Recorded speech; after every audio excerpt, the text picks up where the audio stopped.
Intermediate పరీక్షల schedule విడుదలైంది. Inter first year పరీక్షలు ఫిబ్రవరి 23 నుంచి మార్చి 24 వరకు జరగనుండగా సెకండ్ ఇయర్ పరీక్షలు ఫిబ్రవరి 24 నుంచి మార్చి 23 వరకు జరుగుతాయి.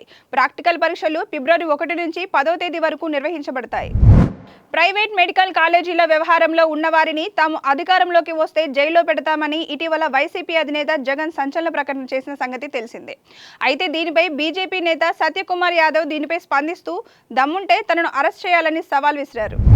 జనవరిలో పార్టీ కమిటీలు వేయాలని కేసీఆర్ నిర్ణయించారని BRS party working president KTR తెలిపారు. యువతకు అవకాశాలు కల్పిస్తూ పాతతరం నాయకుల పర్యవేక్షణలో దృఢంగా కమిటీలు ఏర్పాటు చేస్తామని ఆయన పేర్కొన్నారు. వైకుంఠ ఏకాదశి అధ్యయనోత్సవాలను పురస్కరించుకొని భద్రాద్రి పుణ్యక్షేత్రం సుందరంగా ముస్తాబైంది. డిసెంబర్ 20 నుంచి జనవరి 9, 2026 వరకు భద్రాద్రి ఆలయంలో ఈ అధ్యయనోత్సవాలు జరగనున్నాయి.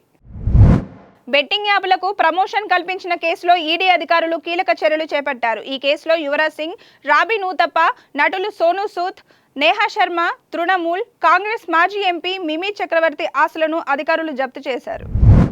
శబరిమల అయ్యప్ప ఆలయంలోని బంగారు విగ్రహాల దుర్వినియోగం కేసులో సంచలన పరిణామం చోటు చేసుకుంది. ఈ వ్యవహారంలో పూర్తిస్థాయి దర్యాప్తు చేపట్టేందుకు ఎన్ఫోర్స్మెంట్ డైరెక్టరేట్కు కొల్లం విజిలెన్స్ కోర్టు అనుమతినిచ్చింది.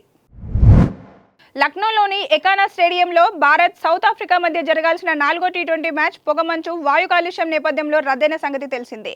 అయితే ఈ మ్యాచ్ను చూసేందుకు టికెట్లను కొనుగోలు చేసిన ఫ్యాన్స్కు డబ్బును రీఫండ్ చేయనున్నట్లు ఉత్తరప్రదేశ్ క్రికెట్ అసోసియేషన్ ప్రకటించింది. నందమూరి బాలకృష్ణ నిన్న వారణాసిలోని కాశీ విశ్వనాథ స్వామిని దర్శించుకున్నారు. అఖండ 2 చిత్రానికి వస్తున్న అపూర్వ స్పందన నేపథ్యంలో చిత్ర యూనిట్తో కలిసి ఆయన కాశీకి వెళ్లి స్వామివారికి ప్రత్యేక పూజలు నిర్వహించారు. బంగ్లాదేశ్లో హిందువులు, ముస్లింలు, జర్నలిస్టులు టార్గెట్గా మారి అల్లరిమూకలు చేసిన దాడులపై ఆ దేశ తాత్కాలిక ప్రభుత్వం స్పందించింది. ఆందోళనకారులు సంయమనం పాటించాలని, హింసకు దూరంగా ఉండాలని కోరింది. దీంతో పాటు జర్నలిస్టులకు క్షమాపణలు చెప్పింది.